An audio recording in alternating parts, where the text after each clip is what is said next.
Chanakya IAS academy daily current affairs MCQs में आपका स्वागत है। तो आइए देखते हैं आज का पहला प्रश्न। ब्रिटिश शासन से आज़ादी के लिए भारत के संघर्ष के गुमनाम नायक मंगरी औरंग ने निम्नलिखित में से किसके खिलाफ लड़ाई लड़ी या लड़ी थी? ऑप्शन ए है भू राजस्व प्रणाली में परिवर्तन के लिए, ऑप्शन बी आदिवासी भूमि का हड़पने के लिए, ऑप्शन सी विदेशी शराब या अफीम के लिए, ऑप्शन डी साहूकारों और जमींदारों का गठजोड़ से अलग करने के लिए। इसका सही जवाब है ऑप्शन सी, विदेशी शराब और अफीम के खिलाफ लड़ाई लड़ने के लिए इन्होंने संघर्ष किया था। मंगरी औरंग ब्रिटिश शासन से आज़ादी के लिए भारत के संघर्ष के एक गुमनाम नायक हैं। औपनिवेशिक काल के दौरान विदेशी शराब और अफीम के खिलाफ लड़ाई का नेतृत्व करने के लिए उन्हें 1921 में गोली मार दी गई थी। उन्हें भारत के स्वतंत्रता आंदोलन की पहली महिला शहीद कहा जाता है। मालती में मंजरी औरंग चाय बागानों में अफीम विरोधी अभियान के अग्रणी सदस्यों में से एक थीं। 1921 में शराबबंदी अभियान में कांग्रेस स्वयंसेवकों का समर्थन करने के कारण तरांग जिले लालमाटी में सरकारी समर्थकों द्वारा उनकी हत्या कर दी गई थी। तो आइए देखते हैं आज का दूसरा प्रश्न। आदित्य L1 पेलोड से निम्नलिखित में से किसके बारे में महत्वपूर्ण जानकारी प्रदान करने की उम्मीद है? ऑप्शन ए मंगल ग्रह, ऑप्शन बी चंद्रमा, ऑप्शन सी शुक्र ग्रह, ऑप्शन डी या सूर्य।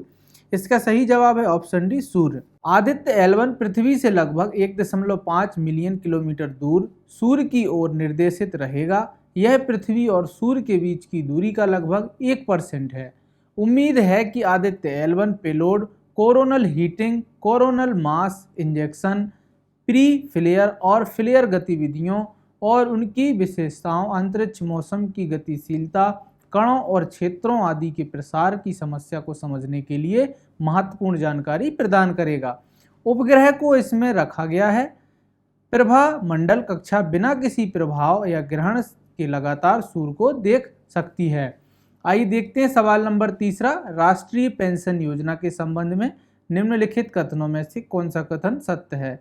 एनपीएस अटल पेंशन योजना एपीवाई के माध्यम से असंगठित क्षेत्र के लिए सेवानिवृत्ति योजनाएं प्रदान करता है। दूसरा कथन कहता है एनपीएस ने सभी के लिए पेंशन को सुलभ बना दिया है, भले ही उनकी वेतनभोगी स्थिति कुछ भी हो। ऑप्शन ए केवल एक कथन सही है, ऑप्शन बी केवल दूसरा कथन सही है, ऑप्शन सी एक और दो दोनों सही है, ऑप्शन डी कोई नहीं। इसका सही जवाब है ऑप्शन सी एक और दो दोनों कथन सही है।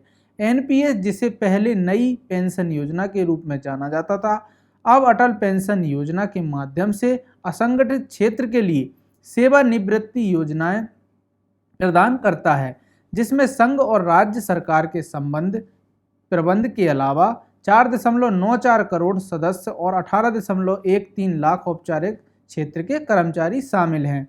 एनपीएस ने वेतनभोगी स्थिति के बावजूद सभी के लिए पेंशन को सुलभ बना दिया गया है और प्रबंध के तहत संपत्ति के मामले में 5 लाख करोड़ से 10 लाख करोड़ की यात्रा में केवल 2 साल और 10 महीने लगे हैं। आइए देखते हैं सवाल नंबर चौथा। भोरमदेव वन्यजीव अभ्यारण्य जो हाल ही में बहुत खबरों में था, उसकी स्थिति के बारे में बताएं। ऑप्शन ए है Chhattisgarh, option B Paschim Bangal, option C Rajasthan, option D Jharkhand. इसका सही जवाब है ऑप्शन ए छत्तीसगढ़। भोरमदेव वन्यजीव अभ्यारण्य के बारे में जानते हैं। इसका स्थान छत्तीसगढ़ के कवर्धा जिले में है, जो कवर्धा जिले में स्थित है।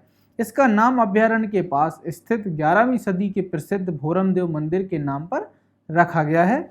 इसकी सीमा मध्य प्रदेश में कान्हा राष्ट्रीय उद्यान, जो मध्य प्रदेश का बहुत ही फेमस कान्हा राष्ट्रीय उद्यान है, के साथ लगती है, जो इसे मध्य भारत में बाघों का एक महत्वपूर्ण स्थान बनाती है। आकार के बारे में बात करें तो अभ्यारण्य लगभग 225 वर्ग किलोमीटर यानी 125 वर्ग मील के क्षेत्र को कवर करता है। नदियां, इसमें बहने वाली नदियों के बारे में बात करें तो यह वन्यजीव अभ्यारण्य फेन और संकरी नदियों का उद्गम स्थल है। आइए देखते हैं आज का पांचवा प्रश्न। चंद्रयान 3 मिशन के प्रज्ञान रोवर ने चंद्रमा की सतह पर किस तत्व की मौजूदगी की पुष्टि की है? Option A potassium, option B sulphur, option C sodium, option D chlorine. इसका सही जवाब है ऑप्शन बी सल्फर। एक हालिया प्रयोग के दौरान चंद्रयान 3 के प्रज्ञान रोवर पर अल्फा पार्टिकल एक्सरे स्पेक्ट्रोस्कोप ने चंद्रमा के दक्षिणी ध्रुव क्षेत्र में सल्फर और अन्य छोटे तत्वों की उपस्थिति का पता लगाया है। APXS उपकरण रेडियोधर्मी स्रोतों को भी वहन करता है जो सतह के नमूनों पर अल्फा कणों और एक्स रे का उत्सर्जन करते हैं। तो आज का सेशन हमारा यहीं समाप्त होता है। हम कल मिलेंगे एक नए सेशन के साथ। हमारे चैनल को लाइक, शेयर एंड सब्सक्राइब जरूर करें। धन्यवाद। Don't forget to like, share and subscribe to our channel and press the bell icon to never miss an update.